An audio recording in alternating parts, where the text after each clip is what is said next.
My peeps, welcome to another episode of Earthworks Hub Live. This is Sunday the 18th of August 2024, 8:01 p.m. Thank you for joining me. As usual, I will do a bit of a spiel about my week and then I'll go into a topic and then I'll open up to you guys.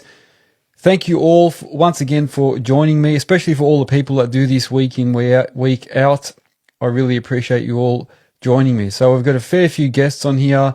I've obviously got Instagram and TikTok going at once. So thank you to everyone that's joining on both platforms. Couple of shout outs here. We got Corey, Millennium Rigging, Nexgen Civil, Ben Wilson, M. Attard, LPM Constructions. Who else we got? Newson Constructions, Geordie, George, Dirt Site Excavations. Man, there's heaps on here. Thank you guys. James Lavitt, he's joined as well. Thank you for joining. And then on TikTok, we got Joel, Budrock, Benji. We got heaps of people here. Mohammed, thank you guys. Ground Level Media. Also, thank you to everyone on TikTok for joining. So, welcome.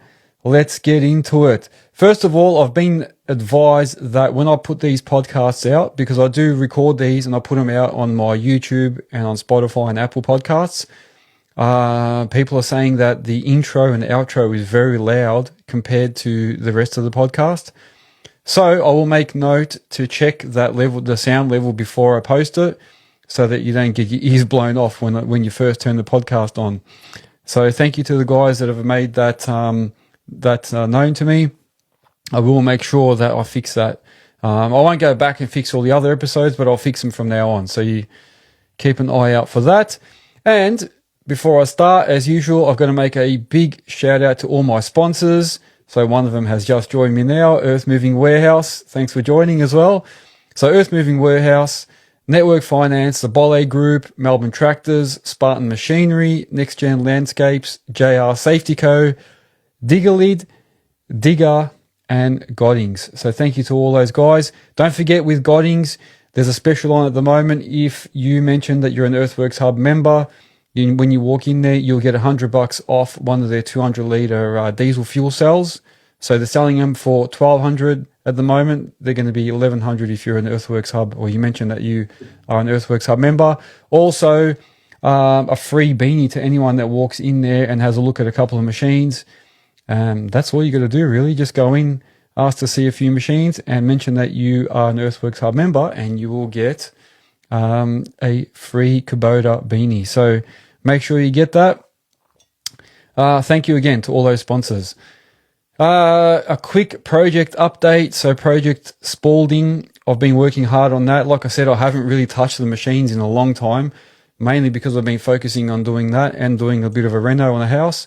So, and actually, to be honest as well, it has been a bit quiet. So I'm sure you're all feeling it. The plumbing company is saying, hey buddy, hello, how are you? It has been, a little bit quiet in our field, as we've mentioned a few times over the last few episodes.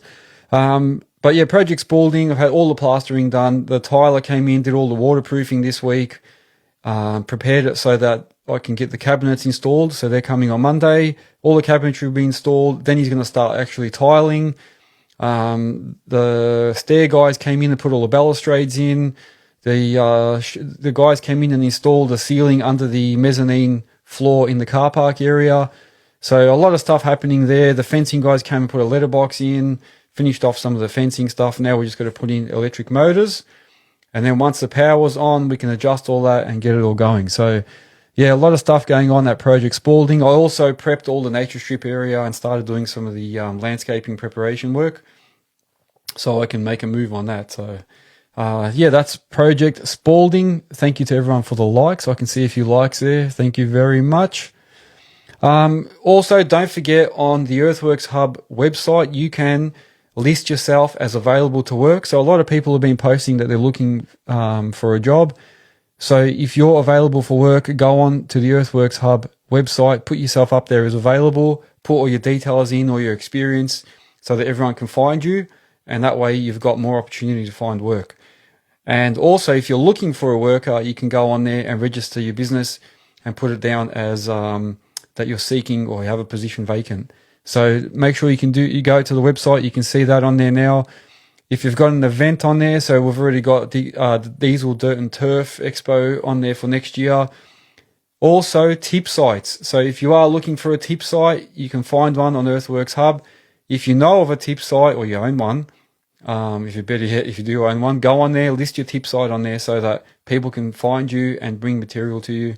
You can increase your business that way and also make it easier for everyone that's a member. That is the week in... and the painting is also going to start this week. So at the end of the week, they're going to start painting Project Spalding. So that is that. Now, I'm about to start my topic. My topic today, I'll start with that, and then we'll continue on, is university versus a trade. So this is an ongoing battle with me. So, for example, my kids are both coming into the last few years of high school, and you've got to try and choose what option you're going to take or what direction. And obviously, we've got that choice. Are they going to go to uni, or am I going to push them to go to uni? Am I going to push them to go to a trade? In my time, I come from that era where it was parents were pushing their kids to go to uni. So a lot of parents wanted their kids to have a better life, work in an office, nice, clean, have a tie, don't work outside, don't kill yourself physically working. So they pushed us all to go to uni all the time. And that's the path I originally took. And that always I always thought that was the right thing to do. But in the end, I actually worked out that I wanted to take a different path, went into excavating after starting uni and finishing a course. I did a little bit of that. So I did 11 years as a project manager or a manufacturing manager. And then I went out and started doing my own excavation work, which really I probably could have done straight out of high school, yeah. But that's just it's a constant battle that I hear a lot of people talk about. So a lot of friends with kids are having that discussion now, because a lot of us have kids around a similar age. And I don't know what to advise. Like, I don't know, do I tell my kids and push them in this direction or that direction? So I thought I'll go through a few pros and cons of university versus trade. And if anyone wants to give some feedback or also get involved, let me know. Post your comments. So like I said, in my days, parents were pushing us to go to uni. And I suppose that also made it that there were probably two types of kids at school. So you had the ones that were really interested in doing schoolwork, always did their homework, getting good grades.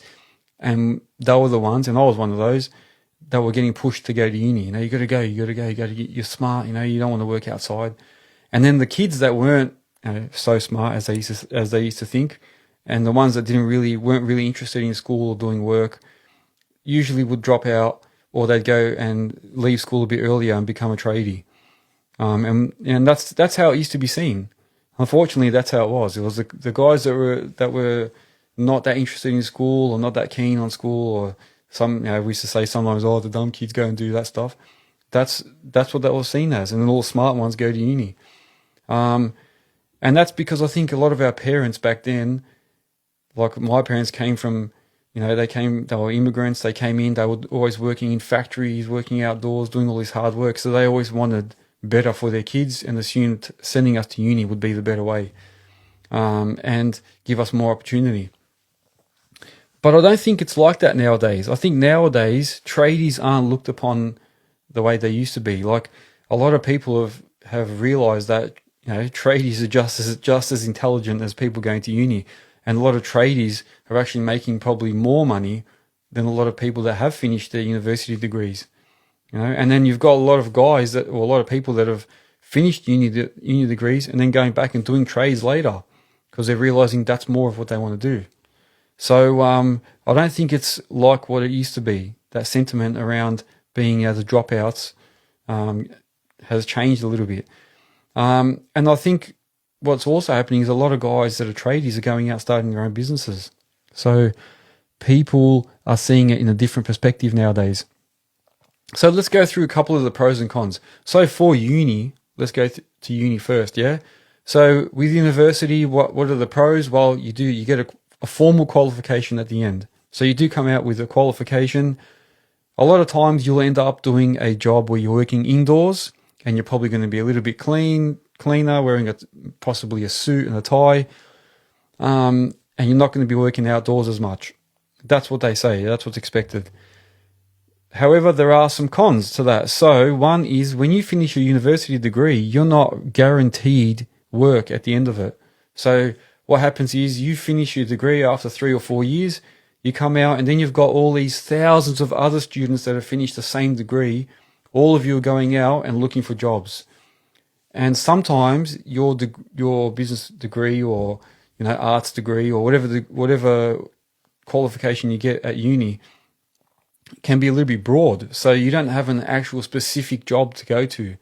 And I feel like by everybody doing a broad form of study, they come out and then you're all competing for the same jobs. You know what I mean? Like there's no one, so you're all going out trying to apply for all these jobs because you think, oh, I've got my university qualification now. I need to go and get a good job out in the office somewhere, and then everyone's going for the same job.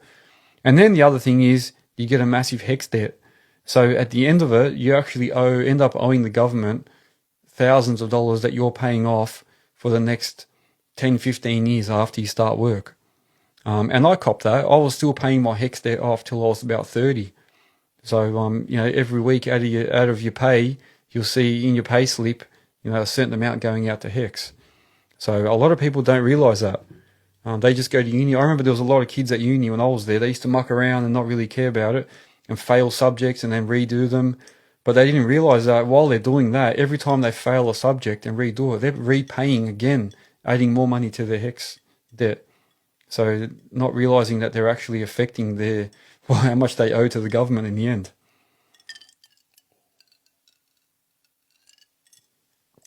So that's the university path, yeah?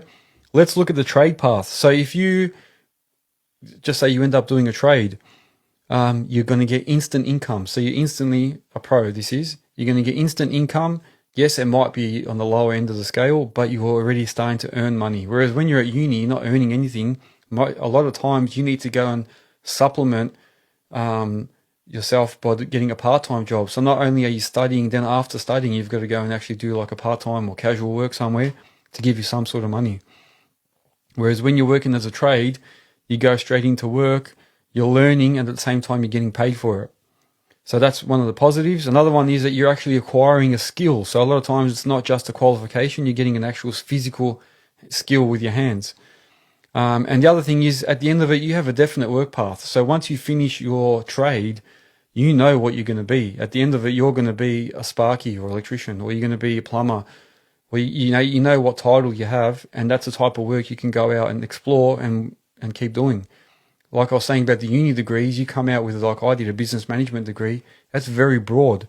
So then you go out and you could be doing any type of management type role in any company, but it doesn't give you a specific path to follow. So hopefully that's making sense. So they're the good things about a trade. Some of the bad things though, or the cons, are that you might get treated like crap at the start. So, right at the beginning, you often hear about apprentices getting like bullied, pushed around, doing all the shit jobs.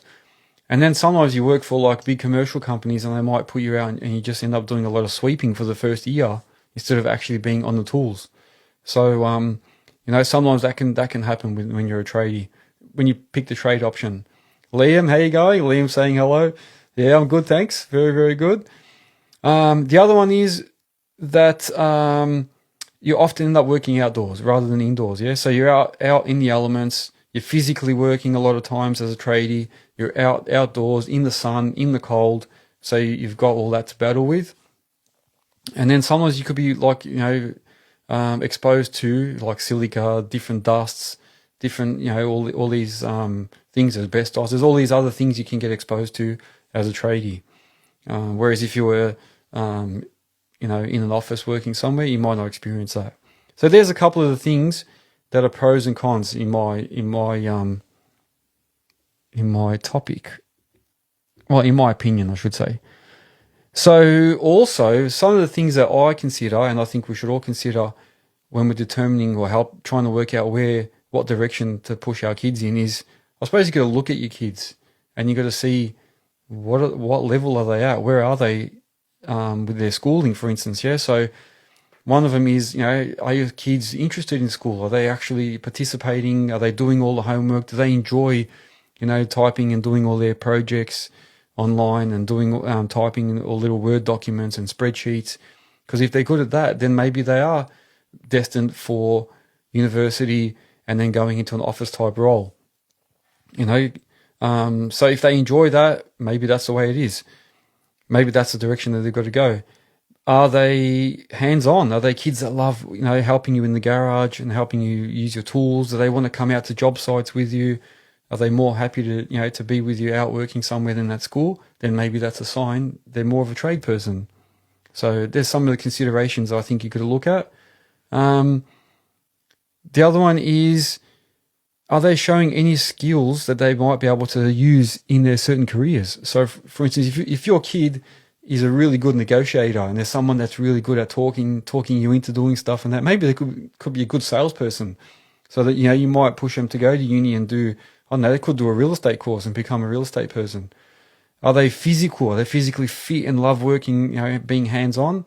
Well, then that's the thing. Maybe then they're more oriented towards a trade. Do they love sports? If they love their sports and love all their stats and this and that, maybe they're more sports oriented and they can go more towards doing a sports career. So they might have to go do like short courses and do like, TAFE courses and that for sports. That's the other thing. And are they mechanically minded? Do they like helping you, like I was saying earlier, in the garage? Do they love grabbing tools and doing stuff? They might like, they might be more mechanically minded. Then you already know that's the path you gotta push them down. So this is the constant battle I think a lot of us parents have, and that sentiment about only dropouts and that going towards apprentices, being apprenticeships, doing apprenticeships and doing trades. I think that's gone. It's not like that anymore. I'd like to hear your opinions. So what do you guys think, and how do you work out where to push your kids in what direction? What do you guys think? What is the opinion of the viewers?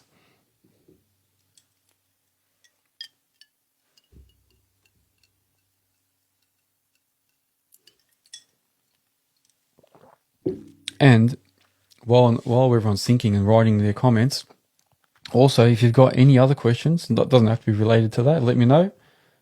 I'm happy to answer anything, even if it's a question that we've gone over before. That's a good question. So the plumbing company is asking, what are you drinking? This is a Glen Moray. It's a single malt Scotch Speyside, they call it. I like this one. There's a nice one. Glen Moray. Vic Webster. Here we go. How you going there, Vic? Mr. Webster is saying, as a 60-year-old, I only have supported my kids. I don't believe you can direct them. You need to support them. That is a very, very good way to look at it. Yeah, because you don't want to be, I suppose, influencing their decision. Yeah, I suppose you're right, man. So you want to really support them. I should probably put it that way. Yeah, you really don't want to be pushing them, but you might want to give them some guidance. So I suppose a good way is to look at some of the things I was talking about, and then also listening to them. Yeah, because I know, for instance, my kids had to choose recently, what subjects they want, and then those subjects are going to determine where they go when they finish school. Like if you pick certain subjects, that means you can't go to university after, or I don't know, there's all these things you got to do nowadays. It's a little bit different to when we had it. When we had it, everyone just did VCE. Now they've got not just VCE, they've got VM, I don't know what, all these different versions. Like I said, in the older, well, back in my days, parents were really, really pushy about going to uni. And I think that was because they wanted to, what it was amongst, for instance, a lot of the Europeans, and I don't know if that's how it still is nowadays, but amongst the European families before, it was always like your parents were really proud to be able to say, oh yeah, my son's gone to uni, he's finished a degree. And they used to always say, I remember my parents would be like, oh, you're going to be the first one in the family to actually finish a degree and stuff. You got to do this. I remember when I first dropped out, I dropped out for a year, deferred. They nearly killed me. When I told them that I'm leaving uni, they were like, oh my gosh, you've done all this for nothing. And it was almost like you're letting them down. But it was just the way they were. They wanted to be proud to say like their kids have finished university, they've got a degree. So I don't know, that's how I felt back then. Oh, here we go, Corey. I think just support and guide them. He's talking about the trade versus university with children. I think just support and guide them. Also, how you said if they are good at certain things like homework or not. Yeah, I think that's true. That's true. You can look at how they are when it comes towards to school, and then that'll sort of determine, in what direction they might want to go, and what direction you can guide them. Because some kids don't know what the options are. Like a lot of times, even my own children will ask me like, "Oh, what does this person do? What does that job do?" So they don't actually know what each job does. And who does know what they want to do when you're at school? I remember being at school all the way up to year 12, not knowing what I want to do. You know what I mean? It wasn't until right at the end where I just thought, I've got to pick something. So I just picked business management because I thought that'd be a good all-round subject where I can learn everything. So yeah, it's very, very, very difficult to know what you want that young, and without knowing what's actually out there. Vic Webster is saying maybe you need to talk about the recession that we're in. Nobody wants to talk about another plumbing company that went belly up on Friday. Ooh, another plumbing company. Ooh, please inform. Do tell. I do know that we are in trouble. I feel it. I feel like things are crashing around me, and I read all these reports about interest rates possibly coming down in November. Then I hear about, projects still going. And then I get boosted when I hear that people are, still looking for workers. I still see posts on that. But then again, I do see a lot of people or, a lot of contractors and that looking for work, posting themselves as available, a lot of machines for sale. Yeah, so I don't know. And there's a lot of companies I see and hear about going down. So what's this plumbing company? Maybe you can tell us. Give us a bit of a clue. And then you see the CFMEU, all the issues they're having in the union at the moment. They're trying to appoint an administrator and all this stuff going on. Yeah, it's interesting times. Very interesting times. I've never experienced it like this. What do you guys think? What's everyone else think is happening? What do you guys foresee in the future here? And I don't think it's just Victoria based. I think it's starting to affect all the states. I'm pretty sure it is. And then I know, for instance, housing's it's slowed down. We've had a property for sale for at least 4 months and haven't sold one. And it's a sign, whereas something like that property would have sold within a few weeks, 8 months ago.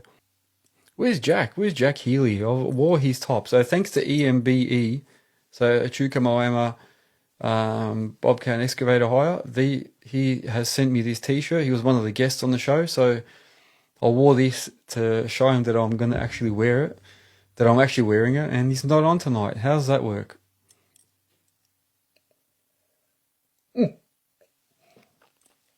Mr. Webster, where's my hoodie? I like it. Actually, I should get you one because I know you'll actually wear it. I see you wear other ones too, so I might have to get you one. Any color choice for you, Mr. Webster? While people are thinking of questions, I'll just remind everyone, because I'm speaking about merch, you can actually get Earthworks Hub merch on my website. So go to earthworkshub.com.au, go to shop in the top right hand corner, and you can get yourself t-shirts, hoodies. Hats are on the way. Hats and beanies will be on the way. I keep saying that, but I'm waiting for them to give me an embroidery file.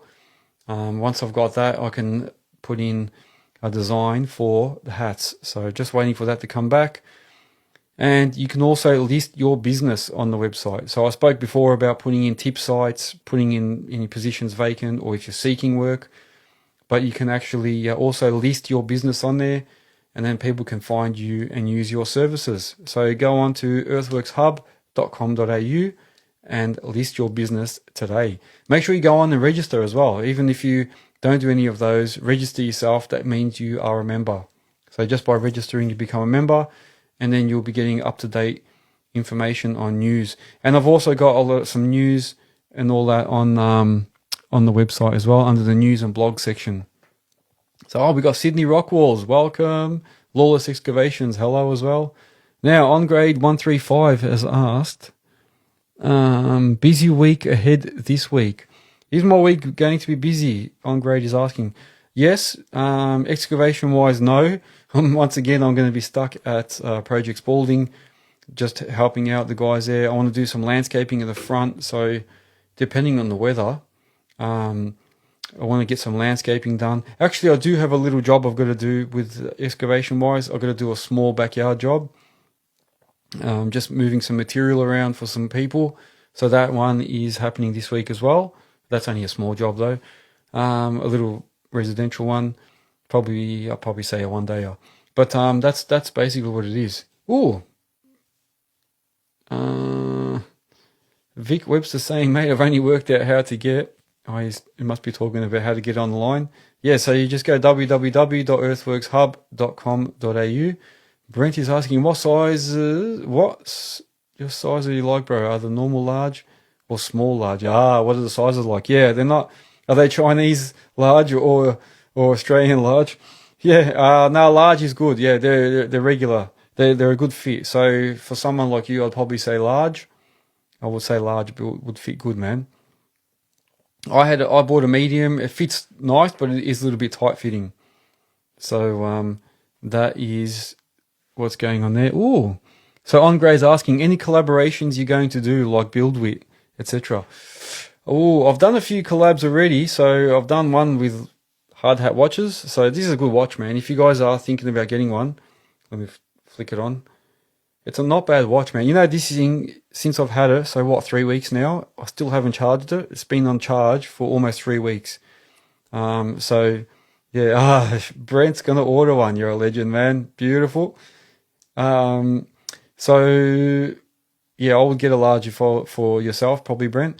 I have some other collaborations coming in, and I will have a few guests coming up in the next few weeks. Just getting interviews organized is very, very hard, man. People are all busy.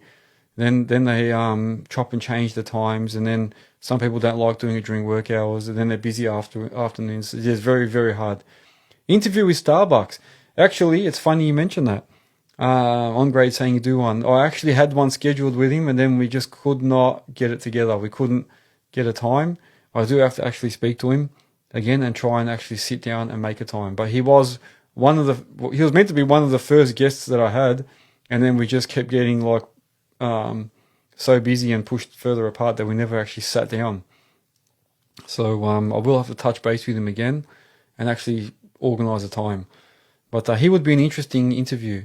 He would be an interesting interview to see how he started, you know, where the future lies, what he thinks is happening in the industry. Yeah, I think it'd be a good interview. But if you do speak to him, let him know. Say, Ivan still wants to talk to you. We've got to get it done. We've got to stop delaying. Mitch Jackson, yo.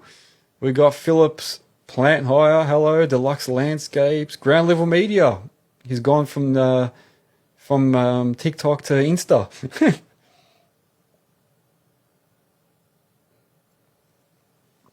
But on grade 135, yeah, good suggestion, man. I think I should touch base with him again. Bearded Excavations has joined from the UK. Hello. That's on TikTok, guys, yeah. All right, lad. That's it, man. That's it. Thank you for joining. So we got people from the other side of the world joining us. Thank you.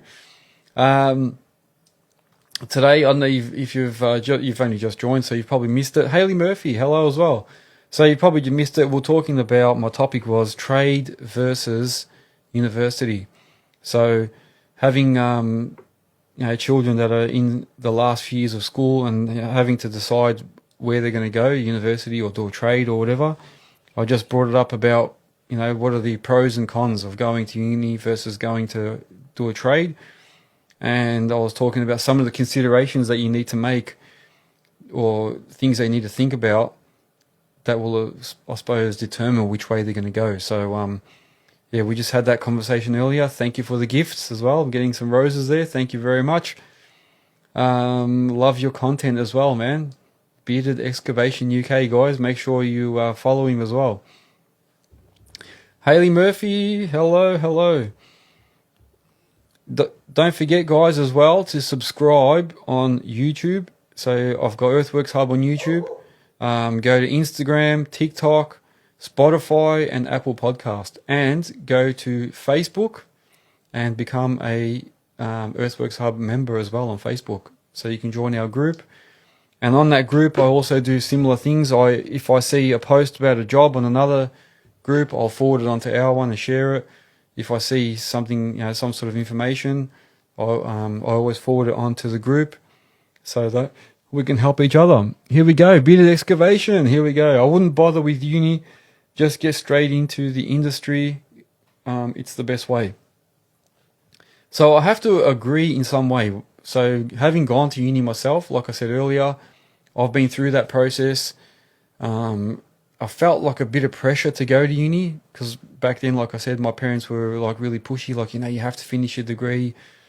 And they were, like, parents used to be really proud to say that their kid went to uni. But I am seeing that there's a change there where people don't see all the guys going out and doing trade as just dropouts or, kids that couldn't be bothered at school. Like, it's more than that just now. Now people have realised, is that better? I should have had this here earlier. People have realised that, you're not a dropout if you're a tradie. It doesn't mean that you're not intelligent. It doesn't mean that you got bad grades. It just means that you've changed. You just chose that field. You might be better doing a certain trade. Mr. Webster saying, I struggle to talk to you on the phone without doing TikTok, Insta, and all the rest of the crap. Remember the older people? Yeah. Hey, it's been a learning curve for me, man, as well, doing all this stuff. I never knew any of this stuff until my kids introduced me to it, and then I think Facebook was as far as I went until I started doing a bit more of this stuff. So it's a learning curve, yeah. Bearded Excavations UK is saying you learn more on the tools than you will in the classroom for sure. Yeah, look, and I agree, you do. You learn more out on the field when you're working and you've got tools in hand and you're doing things. You do learn better. Some people are less inclined to be able to do things on the tools, so they prefer just schoolwork and that. But I think there's no way to learn something unless you actually physically do it. So I suppose it depends. If you want to go to uni and just do an office job, that's fine. If you want to be an operator and just want to go and do the course and not the actual machine time, then that's different. You need to actually go and do the physical machine time to get better. So that's where I suppose it's better better than the classroom. News Construction is asking, tilt hitches on a 1.7 or 2 ton machine, is it worth it? That is a good question. A tilt hitch on the little machine, I suppose one is it would put a bit of weight on the front of it. So, little 1.7s and that are pretty bouncy and rocky as they are. So to put a tilt hitch or add some weight to it would already be probably an issue. And I think especially with a zero swing 1.7, I remember I had a Kubota U17 and the 1.7 was very rocky, because it was zero swing. I could fit into all these tight spaces. And then if I had a full bucket or a full mud bucket of just say rock or crushed rock or dirt, it would always want to tip over. Like especially if I turn sideways, it'll want to tip. Let alone if I had a tilt hitch on there.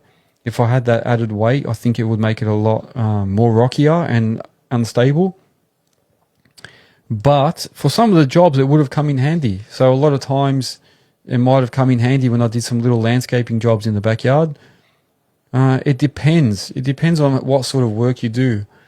So if you're doing stuff where, you're detailing and shaping, doing a lot of shaping and stuff as a landscaper, yeah, you might be better off with the tilt hitch. But if you're not doing much of that and you're just using it to move material, in tight spots, maybe you don't need it. But I think it would really make the machine unstable. And Bearded Excavations is saying minimum size machine, he'd put a tilt or a tilt rotator on would be a 3-tonner for sure. Yeah, so I'd have to agree. I would probably say anything 3 ton or below, it's probably not worth putting a tilt hitch on unless you're in that machine every single day and you're doing a lot of detail and landscaping work with it, where you need, to do little batters and things in tight spaces, it might work for you. So if you're in a tight little backyard and you haven't got room to move your machine sideways, use the blade to lift yourself and, dig on angles, and you're doing a lot of that, then maybe you could say you need one. But I think just a regular quick hitch, and I'd say a quick hitch is better than no quick hitch, because I know it used to be a pain in the ass getting out and trying to put that pin into the bucket and line it up manually and lift the bucket a little bit to try and maneuver it and put the pin in. It used to be an absolute pain in the ass. You don't want to be doing that. So I'd say at minimum get a quick hitch on there, but maybe a tilt hitch. You'd have to really consider what type of work you do. That's my opinion anyway. Yeah. So it seems to be similar to what Bearded Excavations is saying. And thank you for your input as well, Bearded Excavations. Thank you. You're going to have to become a regular in here. New Constructions has given me a thumbs up, so he's happy. There you go. Like I said, I don't want to put you off doing it, but if it was me, I'd really, really want to consider it. And also the cost of it. Like, it wouldn't be cheap to get one and plumb it all up and everything. And then if you don't use it often, you'd have to work out whether it's worth that extra cost. That is my opinion. Thank you for the likes as well, people. This is good. It's fired up suddenly. I like it. And the Bearded Excavation is saying, he's normally flat out working. He's got a lazy day today. Oh, that's right. It's different time zone. Yeah, it'd be daytime there now. Yeah, we're in Melbourne. It's 8:45 p.m. Yeah, and he's also saying that the weight would be an issue. Yeah, and I think that's correct. Yeah, so if you're already on a little zero swing machine, and adding that tilt hitch is just going to make it a lot heavier. I feel it. Even in the 5-tonner, you do feel the difference. 10:45 in New Zealand, 11:45 a.m. in the UK. All right. What else, guys? What else would you like to talk about? So like I was saying, make sure that you go on and follow and like and subscribe to all those socials. So that's Instagram, Facebook, TikTok, YouTube. YouTube's a big one. I need everyone to go on YouTube and subscribe on there, because there's only a few on there. So I'll give you an example. So I've only got 450 subscribers on YouTube, but then there's like nearly 3,000 on all the other ones. So it's funny how there's a big difference in that. And the Bearded Excavations is saying, especially if you're swinging around loading a dumper, it would be an issue. Yeah, that's right. So if you're digging with the 1.7, lifting up the bucket, turning sideways, as soon as you turn sideways, there's a high chance it's just going to tip. Even if as you're loading into a little bin or whatever you're loading, a little truck, it's likely to tip over. So you've got to be careful. And you would not want to. I suppose an option is you could get yourself a smaller mud bucket, so that way you don't fill it as much. But then obviously you're limiting what you can carry, how much you can scrape at once. Ooh, we got Level Up Earthmoving. Thanks for joining as well. What else do you guys want to discuss? I'm open.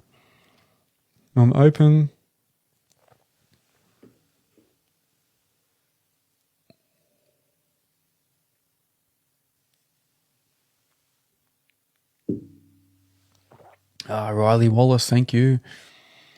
Dirt site excavations. Oh, we got a comment. Definitely agree with the tilt. Got one on my 3.5 and it's borderline with the full bucket. Yeah, it does. It makes a difference, doesn't it? Like, it's good because they definitely are handy, and I love having a tilt hitch. It's like I've become so reliant on it that I find it hard when I jump on a machine and it hasn't got one. That's when I really realize how much I've come to rely on a tilt hitch. Let alone if I had a tilt rotator. If I had a full rotating bucket or a rotating hitch, I don't know what I'd do after that. It'd be like I could never go back. But just with the tilt hitch, yeah, it does change things, yeah, definitely. And I've had the machine tilt over a couple of times. So I've had, and some of my operators have done it too.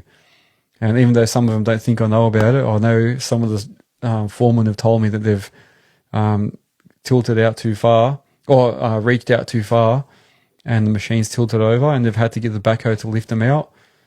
Even though they never told me, the operators never told me, I did find out, but I never said anything. So I thought I'll leave it to them to tell me. Not only because there wasn't any damage to the machine. If there was, then I'd say something. Beard excavations, right, geezer? Tippy. You can tell he's from the UK. Right, geezer, I'm off. Have a good evening. Speak soon. No worries, man. Thank you very much. Thanks for joining us too. I really appreciate you coming in from across the other side of the world. Have a good day as well, man. And you're welcome to join every Sunday, yeah? Similar time. We'll be here. If you've got a question or you want to add something, let us know, man. Be good. Beautiful. Thank you. That's good, man. People from the other side of the world. I really like that. Even from New Zealand, we've got people. So that's really good. Do you guys think the wheeled machines will ever take over from track machines? There's a question for you. So what do you guys think? Do you think that wheeled machines will ever take over from tracked machines? Or do you think they'll always need tracked machines? They'll never be able to take over just with wheeled ones. Not at all. Cruz is saying not at all. So you reckon that the tracked ones are always going to be required? Cruz is saying not at all. No, he reckons not at all. No, that's cool. That's good. Yeah, look, I think you'll always need tracked machines. I don't think the wheeled ones will completely take over. I do think that they're handy in some spots, but I do have some people I know that actually bought a wheeled machine thinking they're going to get a lot of work for it on like infrastructure work and long-term road works, and then they ended up selling it. And I think they must have realized that there's not that much of a market for it, maybe particularly here in Melbourne. So the excavator man, you're saying wheeled machines are quicker and getting more shit done in different areas. Yeah, and I suppose that's why you see a lot of those wheeled machines on big infrastructure jobs like freeways, highways, lane expanding roads, because they've got to track all the way down one side, come all the way back, so that a wheeled machine can do all that. And I see them sometimes, tracking down the road, so they're road registered.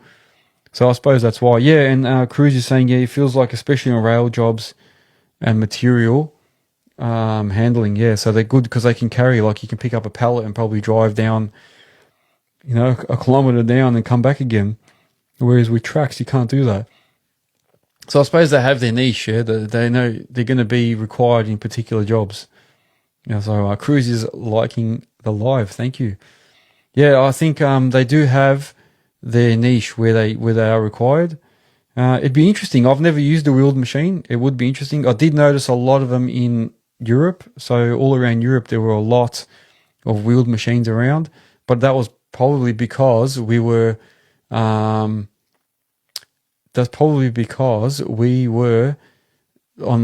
on freeways. So a lot of roads and stuff where there's a lot of roadworks going on. So that is probably why, and where they're probably in most use. There you go. I just saw a message from my neighbour there. I got a text message saying, "You've left your high pressure washer at the front yard." Nice. I was washing something earlier and I left the high pressure washer at the front. I'm surprised it hasn't gone missing. Usually anything that you leave at the front yard would go missing within a flash. So my neighbours just text me to say that it's at the front. My bad. I will have to go straight after this episode and go get it. Otherwise, it won't be there anymore. But I just noticed that message come up. So yeah, there you go. All right, guys. What else? I might have to go, particularly because the Karsha high pressure washers at the front, and it is very quiet. So very, very quiet tonight. But I do appreciate all the people that did join me, and I appreciate everyone that comes on every week. Like I said, I'm open to topics. If you want me to talk about a particular thing, hit me up during the week so I can prepare some comments and prepare some information. If you want me to talk about certain people, let me know as well. And also, make sure that you do subscribe and follow me on almost all the socials. So like I said earlier, Facebook, Instagram, TikTok, YouTube, Spotify, and Apple Podcast. Go onto Earthworks Hub, get yourself some merch, earthworkshub.com.au. Get some merch, list your business on there, list a position vacant if you have one, list yourself as available to work if you're looking for work. If you've got a tip site, put it on there. Anything like that. And you go onto the website and then put yourselves on there. Let's all help each other out. That's the whole point of that website. And I've also got some latest news and that on there as well. Thank you very, very much. I need to leave. Hope you guys have a good week. In Melbourne, apparently there's a bit of rain coming, so try and get as much as you can done before the rain comes. The other states, hopefully you haven't got too much rain. I know Queensland had a bit recently. But yeah, have a good week, and I'll look forward to seeing you all next week. Thanks again, guys.